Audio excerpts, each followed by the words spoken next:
All right. Well, hello everyone. It is Sunday, March the 1st, 2015. STEM Seeds is back after 3 months of pod fading, and probably everyone had just given up on us. But we're back, and Amy's here, and Kevin is here, and I'm excited. We're gonna learn some cool new things. So we'll kind of go around the horn and say a little bit about who we are and how we got to where we are.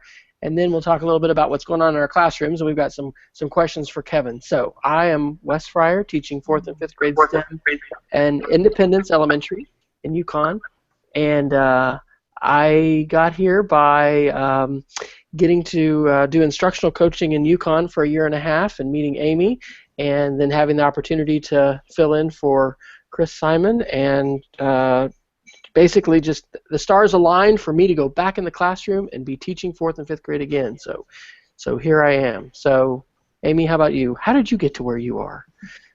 Well, 4 years ago, we were doing a transition where we moved the 4th and 5th grade out of the elementaries, and so that opened up a possibility for us to have a fourth special, and they wanted to create a self-contained STEM class that was on a special schedule. And so I applied for that job and actually got it. So I've been teaching 4th and 5th grade specials STEM as a specials class. I see all 24 classes in our building for 50 minutes at a time, and to do hands-on projects where we do some technology and some engineering and try to integrate things as much as possible. But yeah, so I've been doing it for 3.5 years, I guess technically, and I love it. It's really an exciting time to be a teacher and be able to create your own curriculum and be able to do this. So. All right. Well, Kevin, how about you? You are tech computer class with a STEM emphasis. How did that come about?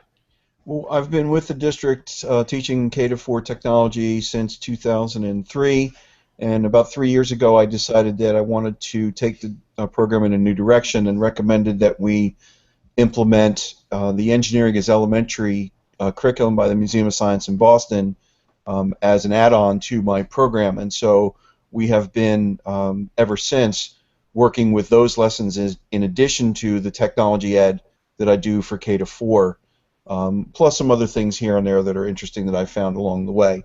But I also see the kids once a week for 40 minutes, and so that's kind of a challenge, but I've got a wonderful classroom that I was able to set up that's perfect for what we do. We use Google Chromebooks or Samsung Chromebooks and Google Apps in K-4, which is a lot of fun. And we also have been working with 3D printing. We got a 3D printer via Donors Choose. Actually, we got 2 of them a year ago. Well, I definitely want to hear more about that, because that's one of the things I need to write, and I've told my kids I'm going to do by spring break. Hey, and I now unclicked myself, so I'm not doggone at the top. That's all these Google Hangout tips. Make sure you're not clicked on yourself. Release it to change. So, well, let's tell quickly what's been going on lately in our classroom, and then we'll kind of jump into these questions for Kevin. We just finished finally our catapults unit. I'm on an A-B sort of day schedule where I see my kids. I see half the class or half the school, so 300 kids for a semester, and then I see them on a 2-day rotation. So I'll get them for 2 50-minute periods, and then switch to the other 6 classes in the school. So we finished catapults, which has been a very successful and good unit, but because of our NAEP testing and other weird schedule things and absences, we're all now doing hopscotch. So this is my second year to code with hopscotch, and I need to get my little book updated. Even though they've updated the app, they've got more tutorials and stuff. Some of them seem to be more complicated. So we're still going with the real. I do a 4-day lesson sequence. So day 1 was just exploring games other people have made, and then day 2 we're just creating the simple repeating polygons, but just the loop and how you can use angles, and instead of the regular octagon, just how that can spirograph. And I think I love this as much or more than any other lesson because of the joy that kids have in seeing what math can produce artistically. So anyway, that was this week, and now we're gonna. I wish we just had more time, because we just barely start to scratch the surface, and there's so much that you can do with that. So and maybe I'm going out of order because I was supposed to go to Kevin first. Well, we'll stay with the same order. Amy, what are you guys doing in finishing up now that the playground unit is done? Yes.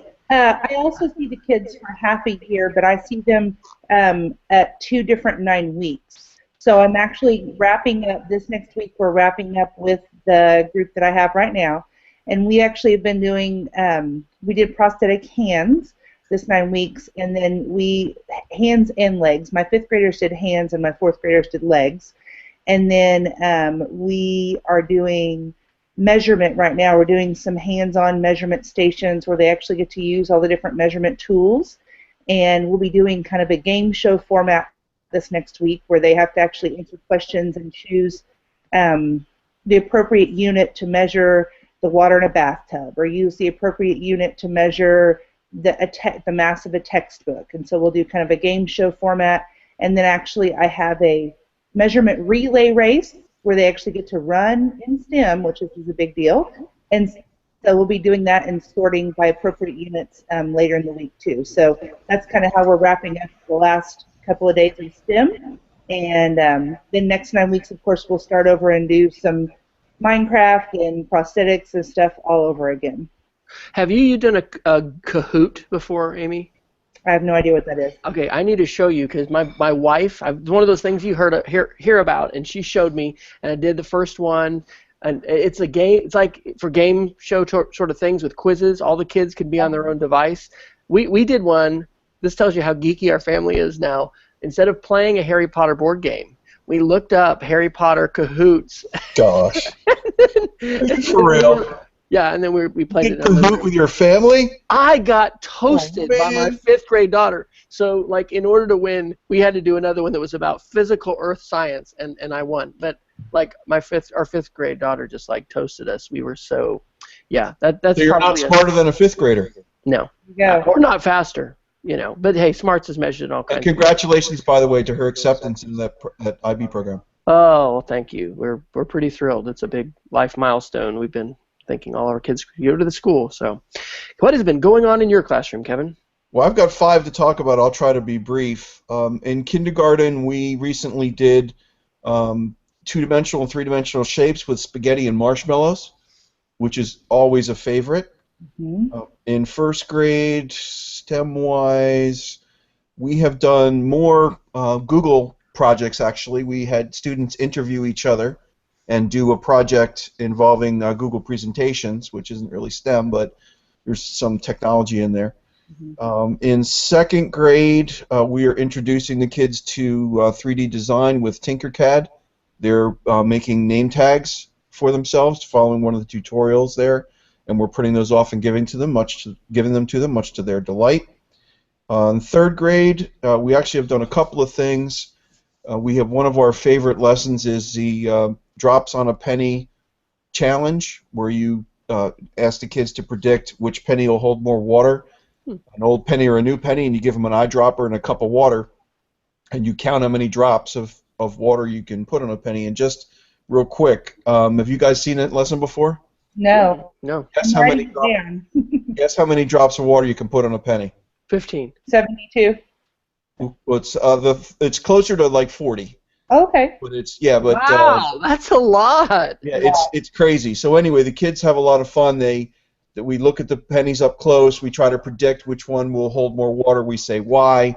Then they make the drops and they observe, and then they try to explain what they observed and what it all. Not to let the little spoiler alert, but so far historically, the years we've done this, there's a lot of variation in the data collection when they're dropping, because some kids count higher and lower.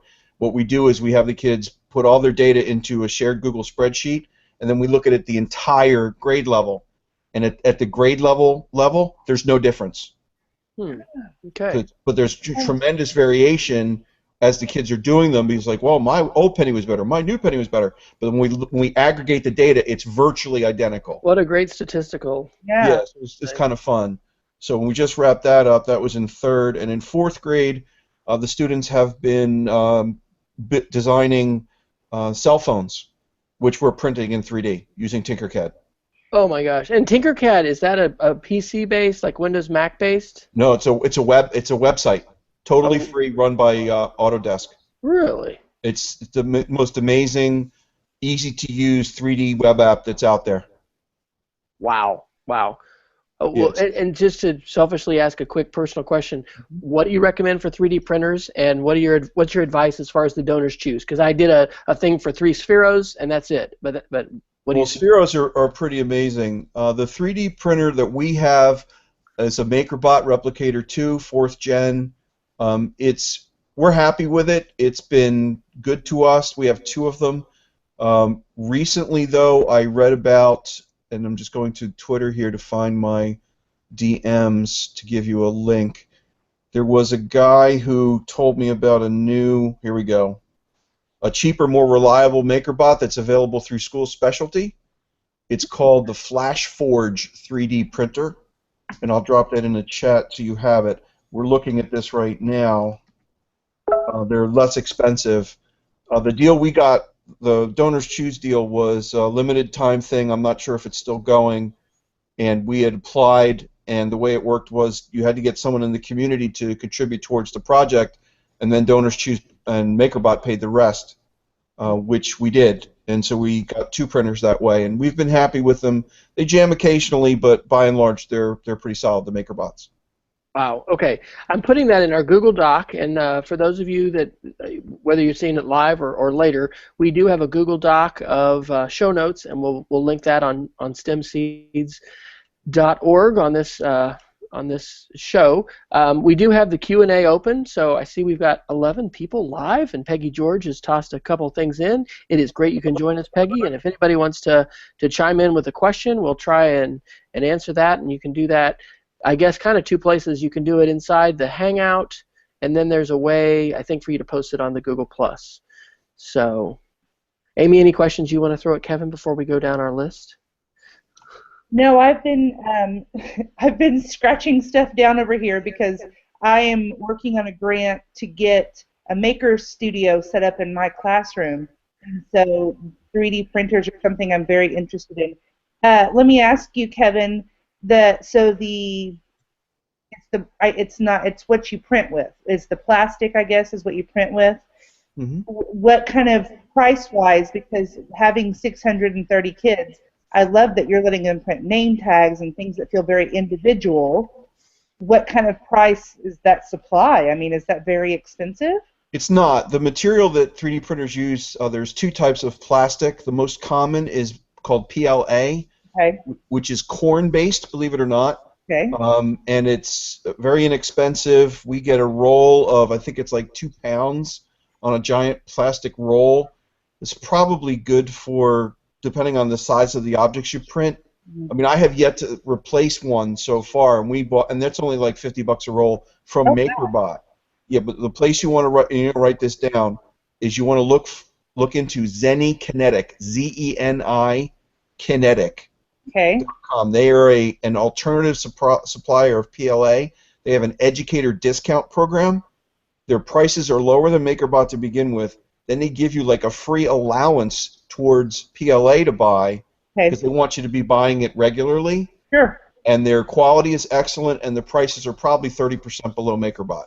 Well, that's impressive because when we have roughly $1,200 to service 630 kids in a year for our whole budget, it's every little bit counts of how we can save money. So yeah, does that include acquiring the printer? That's just our budget overall for the whole. I mean, like if I wanted to spend on a printer, I would have to take it out of my budget. That's why I'm looking to do a grant instead.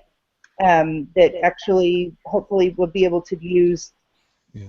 Because of the grant I'm looking at, because I serve the whole school, I could possibly apply for up to $10,000. So that's what I'm looking at to kind of see what's the best bang for our buck. So okay, excellent. Thank Good you. luck. You're welcome. All right. Well, hey, we'll toss in a question if you want to into the chat, and we'll just sort of go down our list here. But Kevin, what is STEM, and how do you explain it to parents and other teachers?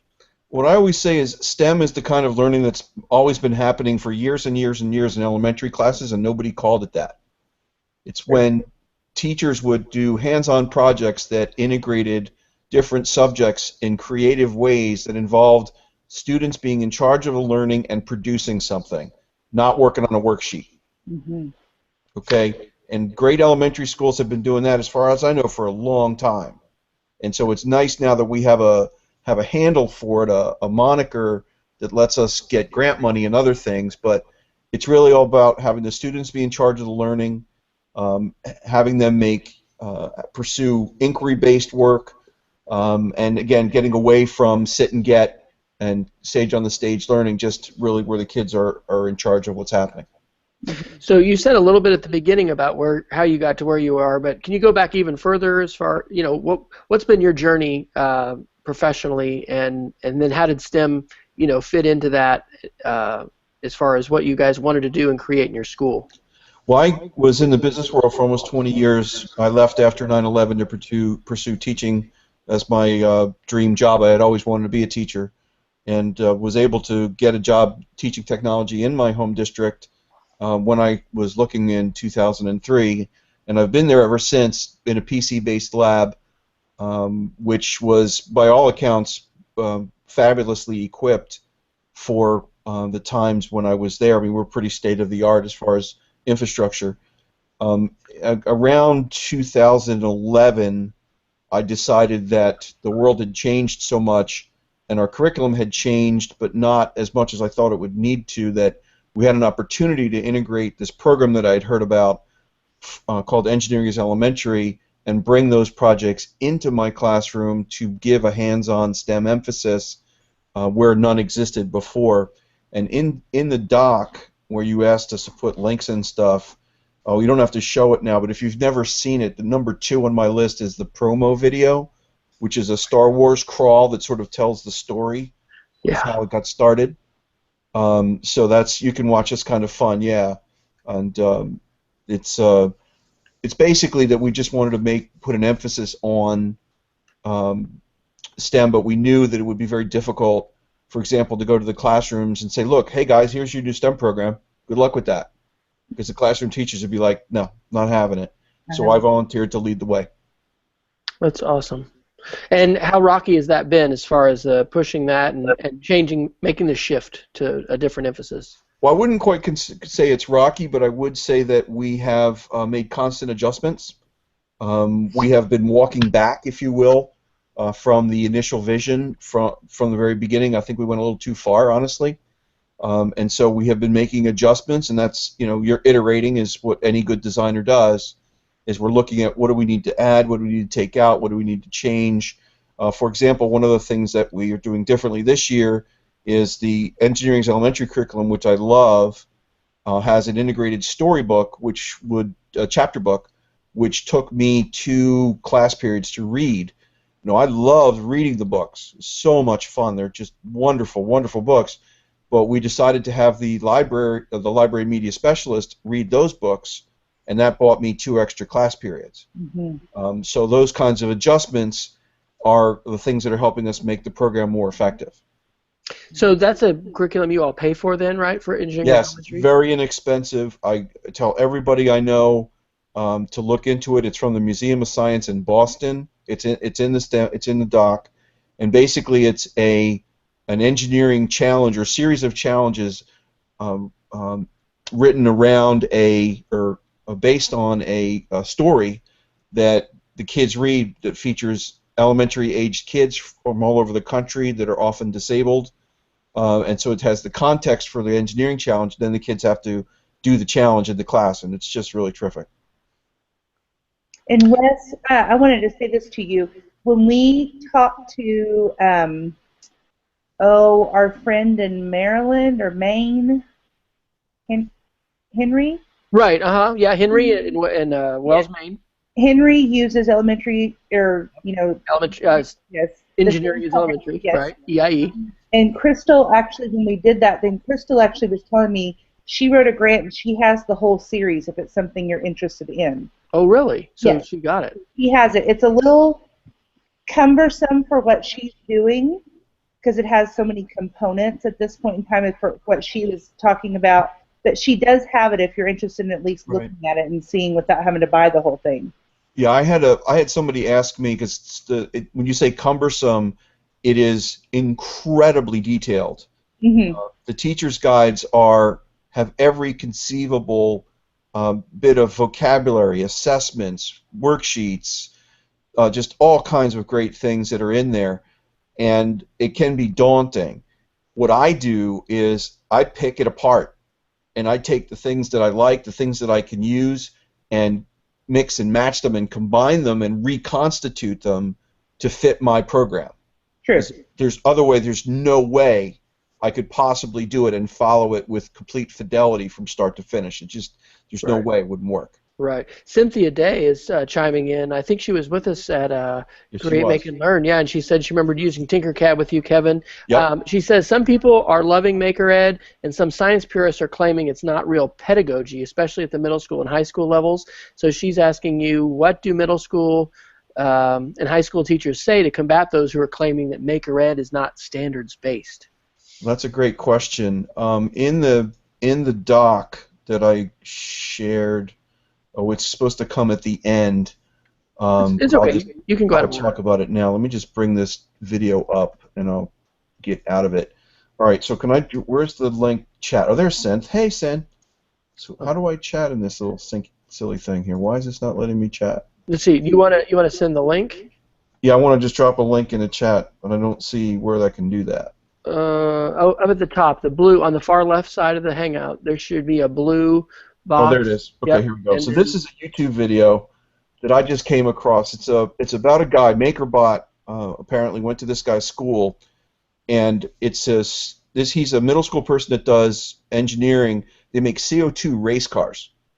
Okay, and to me the power of what this guy talks about is the engineering and the math that go into what he's doing. He doesn't go into it a lot in the video, but it's easily implied when he talks about the engineering that goes into designing the vehicles, and in particular designing the wheels.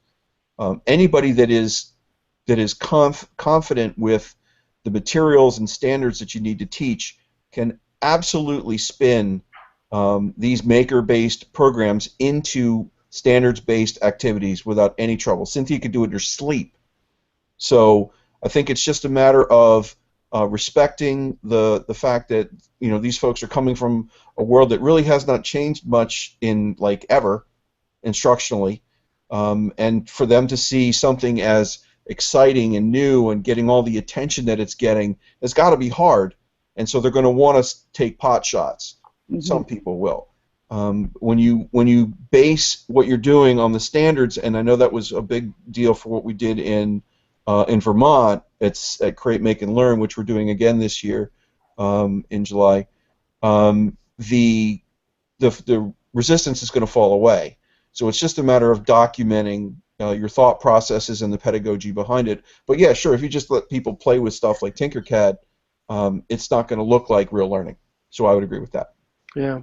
Well, can you talk a little bit about how you've set up your classroom? Because I remember seeing some posts, and you've really done a lot with the way your room is set up. To talk a little bit about that. Okay, I'll try not to take the entire time here and just I actually have a link to, let me copy this link. And I'm putting these links, by the way, they're going to be in our show notes, but there's a showcase for our Google Hangout, and I think those show up for you guys to see who are watching. All right, oh, stop. Seriously? You're going to make me click the stinking link? Silly Google. All right, so ignore that link I just put in, and I'm dropping into chat right now the Flickr set. That's a set of pictures that marks the transition of my classroom, which is actually 2 special ed rooms into a single space. But to make a long story short, we had a large class of 4th graders. We had 6 sections, 6 homerooms of 4th grade, where we normally have 5. And we knew that when that class left, we would have an extra classroom. And so I knew I had an opportunity to design a space, and so I immediately started researching learning space design, and I read books like Make Space by the Stanford D School, The Language of School Design, The Third Teacher has a great book on learning spaces. What was the second book after Make Space? It was The Language of School Design. And then there was the Third Teacher's book. And all of those I basically crammed into my head and got these ideas about what I wanted to make. And I essentially came up with a dual classroom, which is in the pictures, which has a smart board and a flexible area with these cool upholstered foam cubes that the kids like to sit on that can be easily rearranged. into different patterns for like campfire style versus theater style versus groups or whatever. And then I have tables where the Chromebooks sit and another projector and instructional area, which we call the messy area, where the Chromebooks are put away, is where we're making stuff and making a mess. And we have 2 sinks. I never had sinks before. So we have water and we can clean up. So it's really an ideal space. When people look at implementing STEM, you need to be able to make a mess. You do. And you really do. And you need to be able to clean up. And so the water's got to be away from the technology. I mean, you can do it in environments where there's carpeting, but it really limits you because you're just going to make a mess. Yeah. How do you handle your schedule doing different things with all your grade levels? You don't want to know. No, I do. I do. It drives me insane. Okay, well, what I have to do, and I could show you my spreadsheet, but it's very challenging because I have 5 different classes, and my schedule right now is I have first grade, then I have a lunch break, and then I have 4 classes in a row. And it's not unusual for me to go from a Google Docs lesson to a STEM lesson with 4 minutes to prep between. And so inevitably what happens is I have to stop my lesson before a little bit early, and I also have to pre-arrange as much as I can so that I have, for example, I have I think 30 red plastic lunch trays, which I will use, and I will put as much of the stuff in groups and get it all ready and have it off to the side, and then when the computers go away, I just grab the trays and drop them into place, provided I can even do that. It's not always possible. Sometimes I have parent helpers in the room that can assist, and sometimes it's the reverse. Sometimes I go from a incredibly messy STEM project to a project where I have to have 20 Chromebooks logged in for kindergarten in 4 minutes. Yeah. So it's a little insane, and the teachers are really understanding, and if they come in and I'm just running around like crazy, they generally cut me some slack. But what makes a difference is ending my lesson a little sooner. Sometimes even enlisting the help of the exiting class. Like I might have the class of 3rd graders log in for the kindergartners that are coming in to save me from doing it. But it can be very frustrating. Yeah, schedules have been a big challenge for us, and we're still trying to work that out as far as how. Yeah, they took our transition time out. We used to have transition time built in. They took it out. Isn't that nice? Mm-hmm. It was great. Amy, what's your tip? You guys have a schedule that's working. So. I was wondering, Kevin, do the teachers bring you their kids? Is that their planned time when they leave their kids with you? No, they stay with me. See, that's amazing. P.S. That's amazing. Extra hands. What and I are doing, and I know you have younger kids, but our kindergarten 3rd STEM teacher, we have one, and the teachers don't stay with her, and neither do the special ed teachers when the special ed friends come to her either. So it's challenging. Well, for special ed, I could see that being a real challenge, but I'll be honest with you, having a room full of 20 or 25 kids in a computer lab can be more challenging than a STEM project, because at least with the STEM project, they can do stuff. Yeah, you're right. You're right. If you got a kindergartner and he's trying to navigate a website, and they all got their hands up, and there's just one of you. Yes. That's tough. Absolutely. It is. Well, and because I'm blessed. I do have carpet in my room, and I live what you're talking about. When we're messy, I actually bought a gigantic tarp and I put it down over my carpet when we were doing kitchen chemistry, because it just is what it is. I'm not getting the carpet pulled out anytime soon unless I make some money to make that happen. Right. So I have giant tarps that I put down when we're messy. And that's hilarious. That sounds silly. It sounds silly, but do you have pictures? Is. Well, I'm trying to think if I do, because we did kitchen chemistry, and I just have this big area, which then I have a computer lab in my room too, because my room was a tech ed room, technology education in the middle school, and so mostly it was computer stuff, and then they did some building, so I have kind of a double classroom. But they're all around, so they're not in rows, so it's good. So it's an interesting setup, but as far as what you're saying, Kevin, with having the prep work done, anytime we're doing an activity that we have to build, and it's something I can bag the kits ahead of time, I always do that. And I actually have 5th grade helpers who come in at recess and want to help do stuff, and that's what I have them do. My wife loves spending Friday afternoons with me in my room. doing massive amounts of preparation and organization. Well, She's yeah, just this is all thrilled about that. you can do. You just can't. Yeah, it just that's the only thing you can do. You have to spend that time with the prep, and especially when you're talking about building stuff with spaghetti and marshmallows. And I've done that activity with spaghetti and marshmallow towers for years. Yep. And that's something I don't have time to count out 20 pieces of spaghetti and 30 marshmallows. It's got to be done ahead of time. Yep. I got to have it done ahead of time. So, but yeah, agree with that. Absolutely. All right. Well, hey, thanks for the feedback. Alex Inman let us know that the links are showing up in the showcase. That's good. And Maureen chimed in with some encouragement as far as the standard-based Maker Ed stuff. Paula is actually transition us to our next question. She says, what would your fourth graders say is their favorite STEM project they've done this year, Kevin? Oh, cell phones all the way. Oh, absolutely. I'm excited to hear more about that. All right, well, tell us. What is that? Was that Engineering is Elementary, or was that an original? No, that was one of our own. It's one of the standards, yay, is that the kids use a design thinking process to solve a problem, and we had them basically come up with, they do interviews to determine what a cell phone should look like and what features it should have, etc. And we documented all of that and then just let them loose in Tinkercad. And it was very interesting to see the things that they created and how their creativity was manifested in the program and the features they put into the phone. And it's really funny when a fourth grader will say to you, "Are the phones going to work?" And we're like, "No, they're just Hilarious. They will work in your imagination, but they will not work actually." But they would seriously ask if the phones would work. Well, sure. And so I have a couple of pictures in the Flickr stream of how some of those have come out. It's very interesting, and I have a person actually emailed me I have to get back to. I keep forgetting. Talking about teaching 3D design to elementary students, you have to talk about things like perspective and overhangs and things, because a lot of kids, they'll build things that I can't print, and so I have to find a way to break the object apart and print it and so it could be assembled. But they don't understand that if you have a bunny rabbit ear hanging like this, and there's a gap, of air underneath it, it can't print the overhang.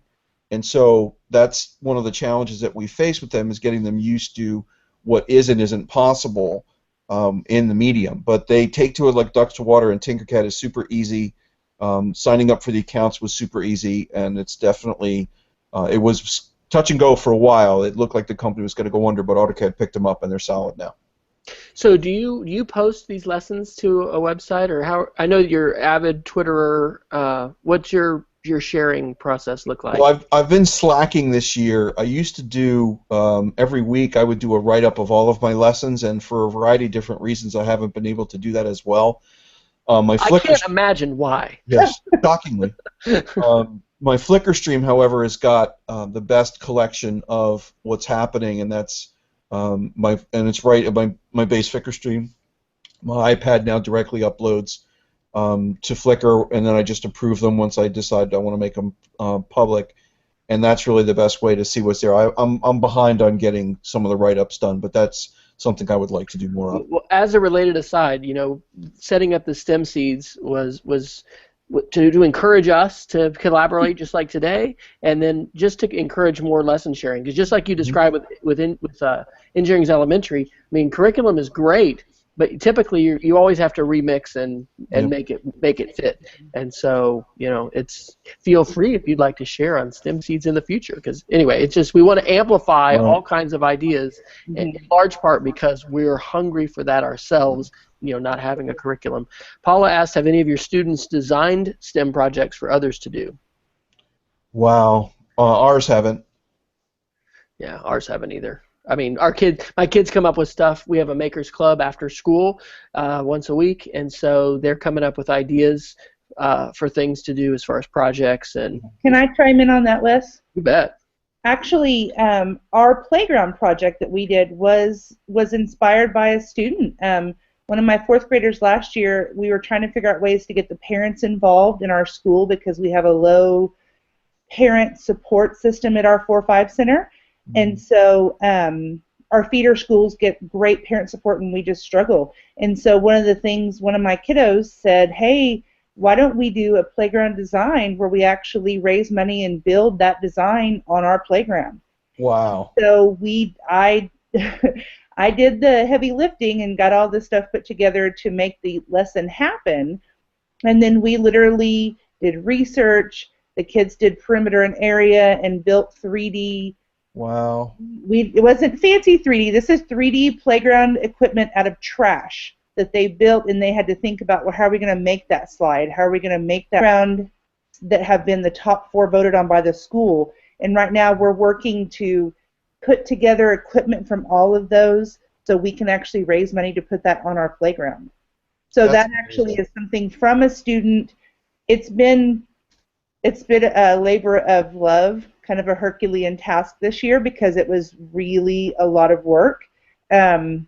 And I got really tired of it before we got done. It set you back just a little bit on your planned schedule A little bit. Like it took up the majority of the 9 weeks for both times. So like 15 class periods. When you get to the fundraising, part of that, Amy, we should really think about how we can help crowdsource the funding for that. And like Yeah, I I'm said, gonna need write help. an Edutopia article. I mean, it's a classic PBL, STEM. Yeah, and I hadn't even thought of that, Wes. That's a great idea. I know I'm going to need lots of money because equipment is super expensive. Yeah, yeah. I mean, we could get your kids to present at Rotary. That would be a great way to amplify our STEM programs, but also specifically, get funding for folks to help with that. I totally hadn't thought of that. Thank you, Wes, for bringing that. Okay, another question. Daryl Garrison asks, Kevin, how are you going to incorporate the new national science standards, the NGSS? Well, actually, where that's being addressed primarily is through the new science unit that the classroom teachers are adopting. And what's my role in that is to support them as they come to me and say, okay, well, we're doing this unit on energy or balance and forces, and where does this fit in with the EIE units that we're doing, or could we do a special project that aligns to that? EIE is also has done a great job of aligning itself. There's actually you can go to their website and download a PDF where it will tell you how it matches up to NGSS as well as all of the existing state standards for I think all 50 states. Good. Paula is saying, Amy, she loves hearing stories like that. Kids learn so much when they can see a project through to completion. You were saying you think, though, some of those kids actually might be done, right, by the time this gets built, but that's not going to stop you. I mean, that's part of the whole community and seeing it through, right? And that's part of why, and actually I'm looking for my link to our video that shows the final projects, and part of what we did to tie the technology in with the second round was that they had to do a narrated slideshow about their playground unit, and they actually had to write up a description for each piece of equipment, the perimeter and area. They had to figure cost on it, and so I'm going to look for that link to my YouTube video, and I'll drop it in here so you guys can see that at a later time too. Then I think I'm pulling it off your. I think I shared it with you. Yeah. I think it's on your Twitter stream. Okay. On that note, Kevin, what do you do as far as do you share on Twitter with your class or blogs, or what does that look like for social media for your students? You've got your personal Twitter, but what does that look like as far as students publishing or sharing? Have you done much with that? We haven't done anything with social media with our guys yet. That's something that's down the road for us. Okay. All right. Well, let's see. What's next? I'm going to go down my list. This is actually like the most organized interview we've had, I think. Way to go, Wes. We prep better questions. So, let's see. Well, we had the 4th grade question, and you said it was the cell phones. That was from a student perspective. What are your favorite lessons that you've done, Kevin? That they bring you joy, and the kids are really getting the impact out of them, and you want to keep doing them, if not every year, frequently on a cycle, so that you're continuing to do them. Well, there's a 2-part answer, and one of those is probably there are multiple EIE units that I just really, really enjoy because of the engagement of the kids, how they get the different concepts that we're addressing, the fact that they take things home. 3rd grade just finished making windmills out of milk cartons and styrofoam balls and wood dowels. which is another amazing thing is when I have to try to gather 100 milk cartons so that so Right. that I have and wash them out and get them all ready so that every kid can make their own windmill to take home, and then have enough materials to be able to do that. The things that allow the kids to actually produce something that they will bring home, which the parents really enjoy, not. But those, I know. it's a big part of a lot of the EIE units are things that the kids will actually produce, and I try to make every one of those exercises something that they generate something that they bring home. Like in 4th grade, they replicate artifacts and actually went to a quarry and got slate, which a friend of mine who runs a parent here who has a landscaping business has a rock saw. I have pictures on my stream of us cutting the slate into like 4-inch squares with his rock saw. Right on. So the kids could carve their own artifacts and take them home. So You feel like a real STEM teacher when you're using power tools, don't you? Exactly, I mean, right, I've had this experience a couple times now. Right, and that's part one. The second part of my lesson are lessons that are super engaging for different reasons, like the one you saw us do at CML, where we challenge them to take a single sheet of paper and make a structure strong enough to hold up multiple stacks of paper. And the secret is to slice the paper into 1-inch strips and make cylinders. And then it can hold ridiculous amounts of weight. That one's a lot of fun. And also the washers, the metal washers on the paint stirrers is also great from a bridge perspective. So can you talk about that again? What does that look like? The second one? Yeah, the bridge one? Yeah. Yeah, the bridge one is actually from Brian Crosby, is who I heard about it, who's an amazing STEM teacher in Las Vegas, I believe. Right.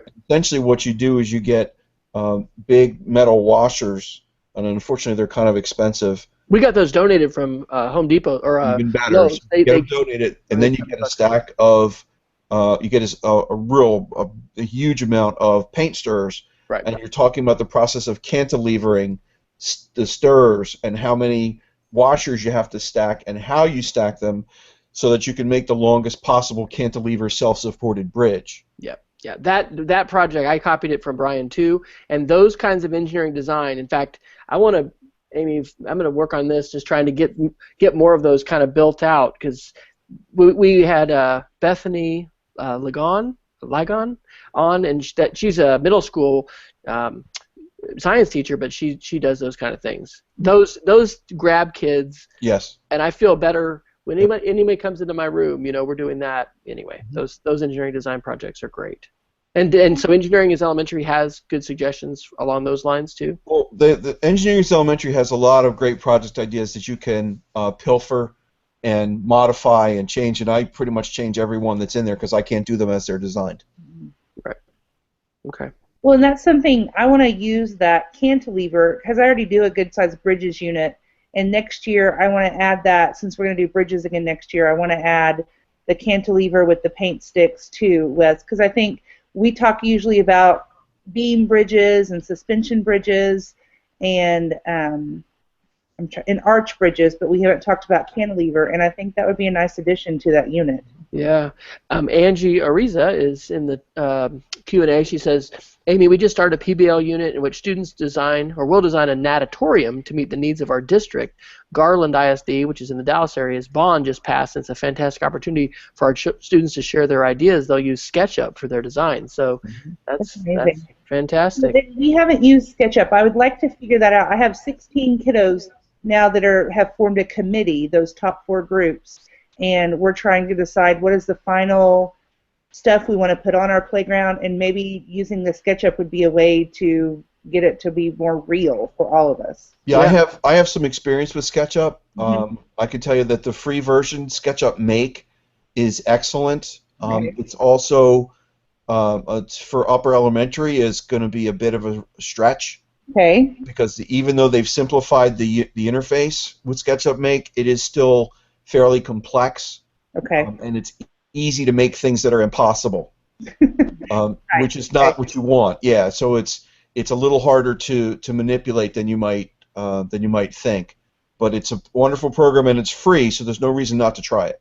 True. Well, and we've actually matched up what we're looking for with real equipment from the playground catalog from the lady that came and visited with us. So Wonderful. we know what real equipment we can buy. Now it's just a matter of putting it together into one set and making it, let's start raising money. So Very cool. It's not cheap. So Lucy, tech-savvy girl and founder of Create, Make, and Learn, which, by the way, if people are interested in this STEM stuff, we do have, Lucy, if you're watching, a couple teachers in Edmond who heard about it, and they've written a grant for professional development to come to Create, Make, and Learn. And I think one is a tech teacher, and the other's a gifted education teacher. So anyway, check that out if you guys. We'll put that in the show notes as well. Fantastic week-long STEM PD. Lucy says we've also been doing Design the Phone of the Future for a few years and have the kids pitch their designs to a group of engineers. That kicks it up a notch. Yeah, it does. Did you get some when your kids presented? They did the narrated slideshows, right, Amy? Yes, correct. And they visited with us if the kids had any questions, and that's also something that we did when we did the prosthetics. They had to make a commercial to try to sell their prosthetic device to the rest of the class, and so they had to think about the marketing aspect of it and a company name and all of that. And so then they actually had to pitch it to the class then, and so that was a nice way to kind of kick it up a notch, having to show it to the engineers.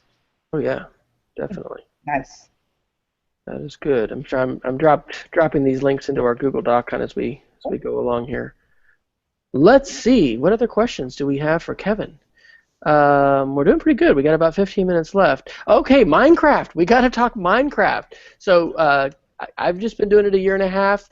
Amy started literally a month ago. Amy, summarize your Minecraft experiences, and then let's have Kevin just dive in because he's the Yoda of Minecraft EDU. Well, maybe you'll see some ugliness from mine, but it's okay.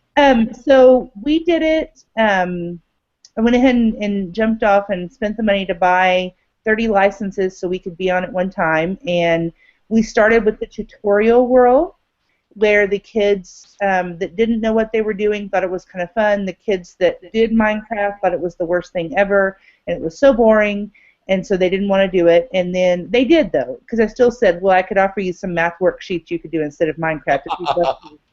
And amazingly enough, they always chose the boring school Minecraft. So then my server actually crashed my computer, or the server, anyway, my computer died. And so I had kids coming anyway, so we just did standalone Minecraft, and so they each were in their own worlds, and I had them build a house with a roof that had to have a bed in it and a functioning door, and that's it. And then they could free build after that. I, as a teacher, loved that 400 times more than complaining about the crappy server and not the crappy server. It's so much lag. It's lagging. It's lagging. Lagging. I can't build. I can't do this. Yep. I don't care. When they were in their own worlds, I love that. And I actually took some videos of some of my kids that had done some amazing stuff. That showed me 400 times more things about Minecraft by just letting them show me what you know how to do. And then I didn't get to be the expert because I wasn't. And somebody would say, hey, I'm stuck in a cave. And I would say, hey, Kaylee is stuck in a cave. Who can come and help Kaylee get out?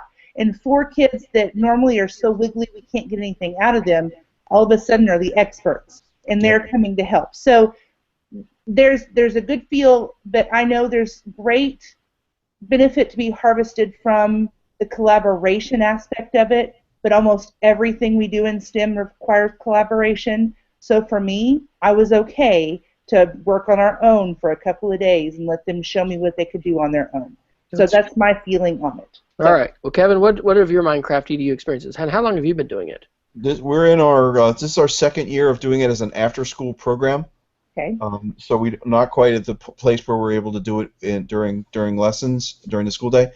But we have about 20 kids come to each section. We have 2 sections, typically twice a week. They're 90 minutes. We have 2 virtualized servers, one that runs a survival environment and one that runs creative. In the creative environment, we have a very neat, sort of like a ski lodge setup, community center with private areas. There's 10 areas where kids can work and not overrun each other, which is very important. Was that the eco-junction one we used at CML? Yes, you saw that exactly. So the advantage of a structure like that is you can have kids immediately that want to partner up that can start to build, and they're all in the same general vicinity, but they can't interfere with each other very easily. So that's been a big help.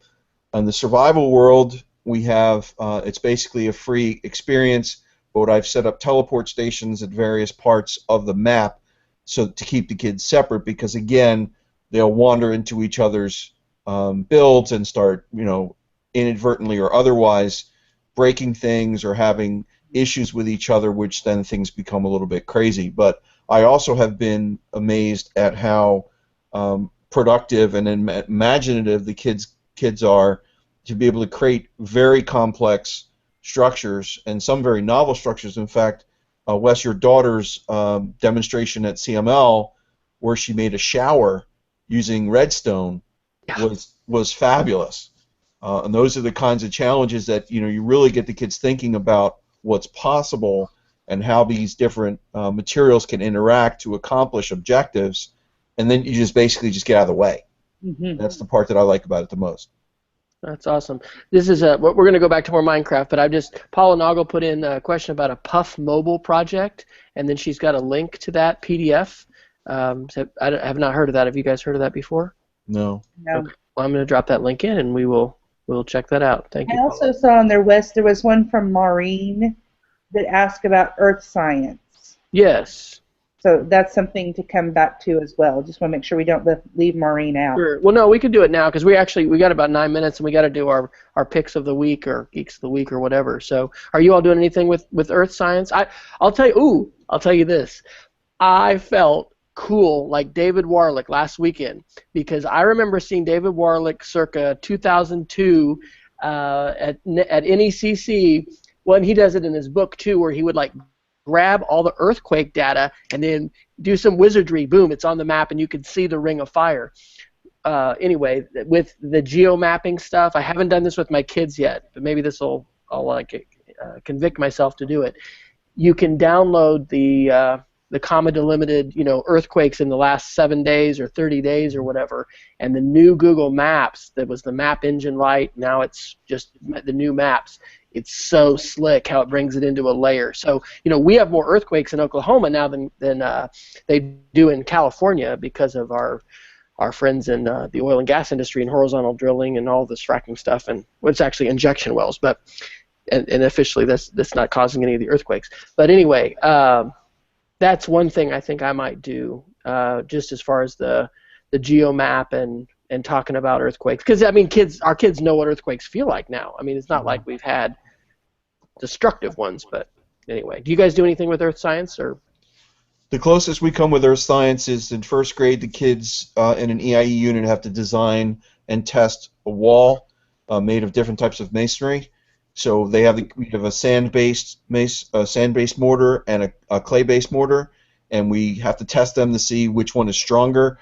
And so we have the kids make the different mortars. They make these little walls out of the mortar and these little rocks that we provide. Then we smash them to bits and find out how many ball strikes it takes to wreck the walls, and then perform that way. Here's a great video then you should show, Kevin. I just saw this. PBS has a channel on Apple TV, and they have things about buildings and great mysteries. So Nova just did one about Hagia Sophia, which is in Istanbul, and it's over 1,500 years old. Yep. It survived all these earthquakes. Well, they created a 1:26 model of the entire thing, and then they move it onto this shake deal or whatever, and end up, exploring why the mortar was thicker than the bricks and how it was more elastic and weight. Wow. But it's phenomenal. I just saw it this weekend. So I'd like to see that actually. Shoot me that link when you can.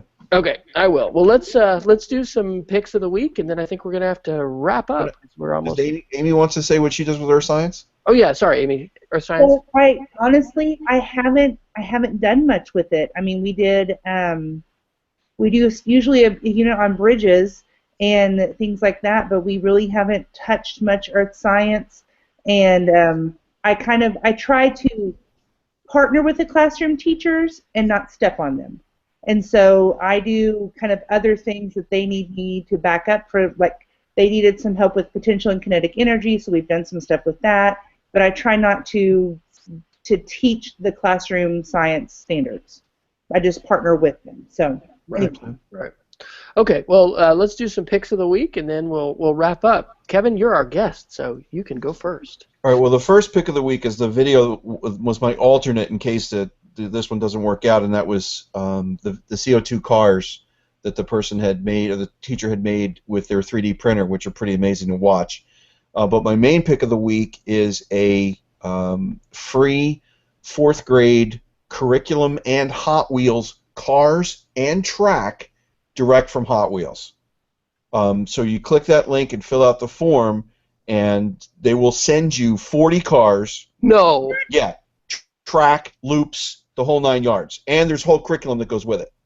I'm in. Okay. I've been wanting track all year for my Rube Goldberg station, so that's it. I'm in. Okay.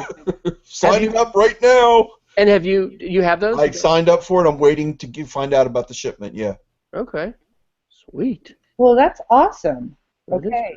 Now they're going to stop doing it because so many people know. What, that's right. Millions of people. No, that's okay. We only there's like 12 of us, right? 12 of us know. So, okay.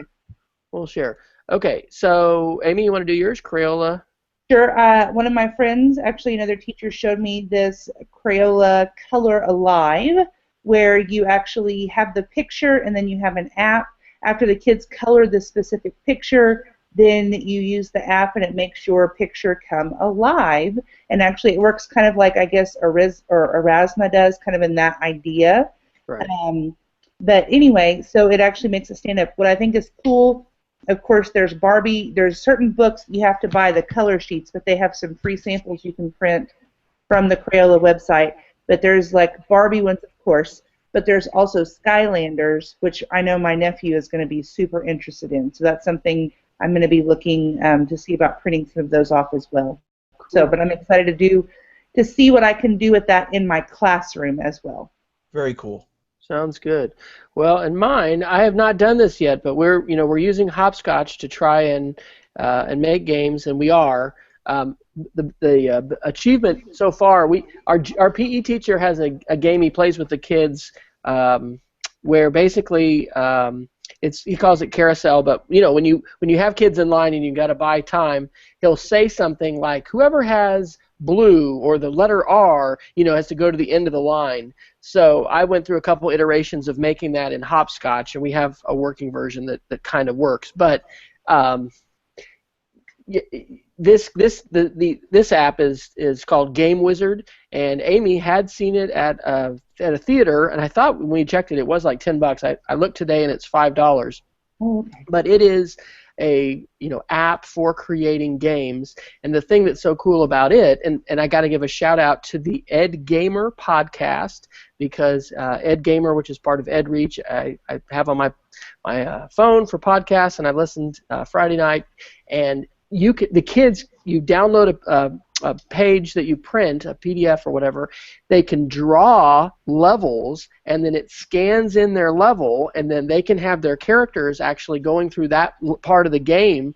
It really, really looks cool. But it is $5, so I think it may be one that I buy a few copies of, not all 20 for all 20 iPads, but the two things that I'd really like to get going besides having a 3D printer is having kids actually creating a game that others can play, and then with Minecraft, back to what Kevin you reminded me of with Rachel doing that redstone thing, I think doing some kind of redstone contest, because the kids that are really into Minecraft, they can do some incredible things. Last semester I had kids make a dispenser which looked like a robot, but they could flip switches and it would shoot out arrows and fireballs and other kinds of things, but they had done all this wiring in order to make levers go and things happen and stuff. So anyway, it'd be fun to probably in an after-school context, maybe, or maybe we'll look at that for next year. I don't know, but Game Wizard looks cool. So,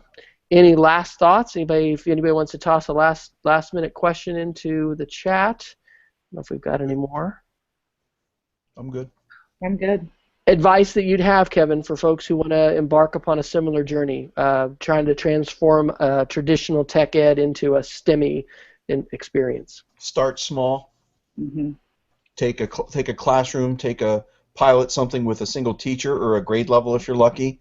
Get buy-in and go from there. Mm-hmm. Okay. Okay. All right. Well, sounds good. Well, we don't know what our next show will be, but hopefully it will not be, it will be sooner than 3 months from now. And please check out our show notes, and we'll have all the extensive links that Kevin put in early, as well as the other stuff that have been submitted by others as well. So thanks, everybody. Thanks for having me on. I really had a great time. Thanks, Wes, and thanks. All right. Thank